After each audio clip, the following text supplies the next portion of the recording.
It's the year 2043.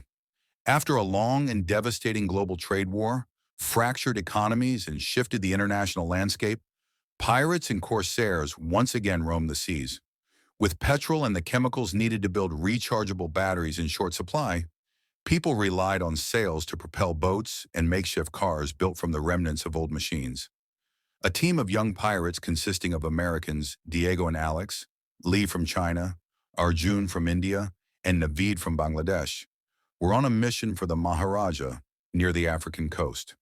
They were escorting their contact, Waylon Faust, into a facility that once belonged to the Industrialist, her father. Inside, they were meant to look for technology that was instrumental to begin the restoration of the previously collapsed global communications network. The mechanical door groaned open, revealing a vast subterranean lab bathed in sterile white light. At its center stood Waylon Faust, the Industrialist, his pale gray skin stretched taut over high cheekbones, eyes sharp and calculating. Around him moved a dozen adult-sized humanoid robots, each precise and silent. One, dressed in a tailored vest and gloves, moved with the grace of a butler. "Junior," the robot said sternly, "you were not authorized to open the door." Waylon echoed the sentiment. "You let strangers into my lab." Junior shrugged, grinning. "They seemed interesting." Elira stepped forward, voice trembling. "Dad." Waylon turned, studying her. "Elira, you've grown." She stared at his skin. "What happened to you?"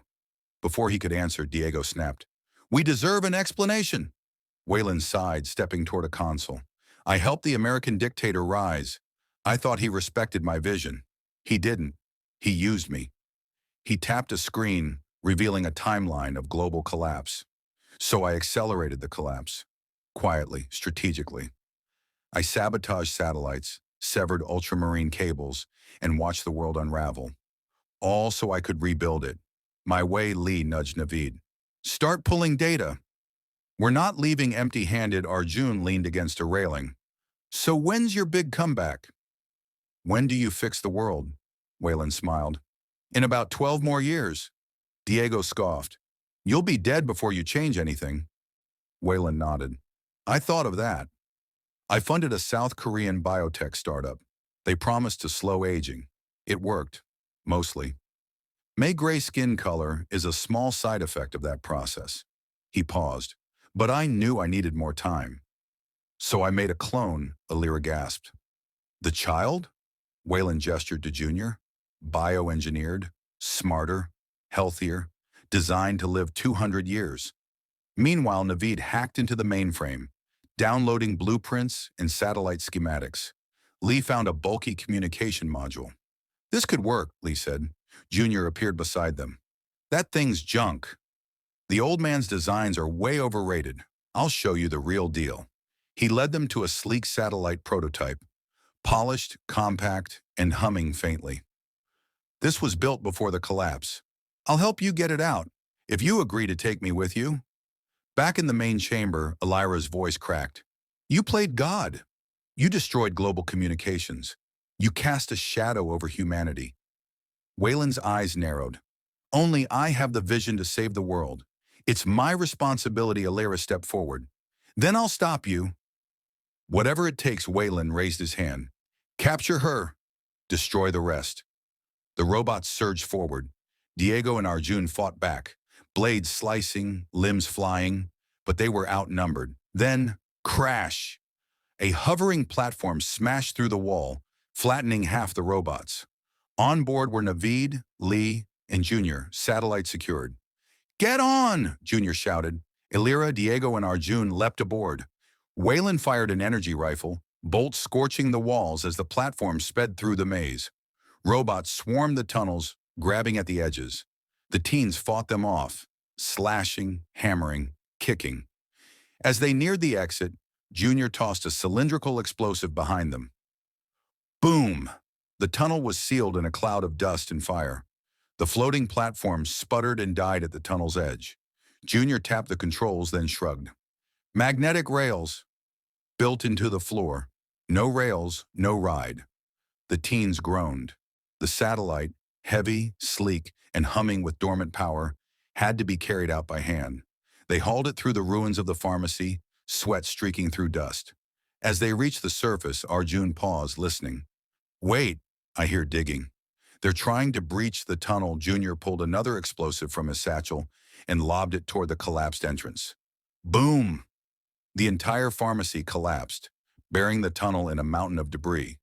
Arjun stumbled back. A little warning next time? Junior grinned. Where's the fun in that? Diego spotted a nearby building and began climbing to scout.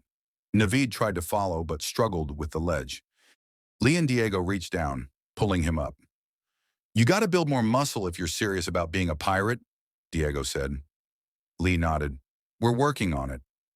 From the rooftop, they spotted a rusted boat trailer behind a collapsed garage. Minutes later, they had the satellite loaded and hitched to Elira's vehicle. They rolled toward the docks until the hitch snapped, tearing the bumper nearly clean off. Junior pointed at the wreckage. Told you! The old man's designs are trash. Grumbling, the teens dragged the trailer the rest of the way. At the docks, mercenaries waited, with Alex, hands tied. A crane lifted the satellite onto the boat. Diego stepped forward. Mission's done. Let him go. The mercenary leader pulled out a machine gun. Unfortunately, I'll be telling the Maharaja none of you made it out. Your sacrifice will be remembered. Then, thwack! A throwing knife knocked the weapon from his hands. Alex kicked it away. From the shadows emerged Jamie and Shinta. Diego pointed at them with a big smile. Gotta give it to you two. This has to be among the top 5 most badass entrances ever. Jamie answered with a playful grin. Nah, you know it has to be at least top 3. Swords flashed. The teens fought back. Diego and Arjun slashing through the chaos, Jamie cutting Alex free. Gunshots rang out. The teens dove for cover. Elira shielded Junior, but as the shooter emerged, Junior tossed another explosive. Boom! The mercenary flew off the dock. Arjun groaned. Seriously? Junior laughed. You're welcome. With the mercenaries disabled, Alex stepped forward and pointed at the mercenary leader. I want him. One-on-one, Shinta placed a hand on his shoulder. Let me. Alex nodded. In seconds, Shinta's katana shattered the mercenary leader's blade.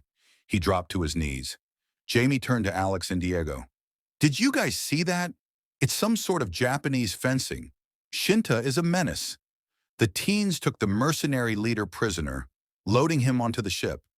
As the crew prepared to sail, Elira pulled Junior aside. You don't have to go. You're family. You can stay with me. Junior looked out at the horizon. I've never seen the world. I've been kept underground since I was born.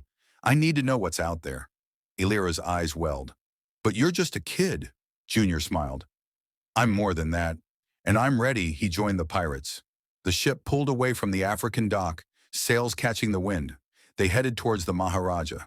As they sailed away from the coast, Arjun pointed at the dock. Look! The robots, they got out. Jamie and Alex look at each other. What do you mean, robots? Diego sat on Creighton's side. At least they don't seem to have a boat to follow us for now. But you better grab a seat, because we have some catching up to do. The satellite was secure. The mission was alive. And the world, broken, waiting, was one step closer to hearing again.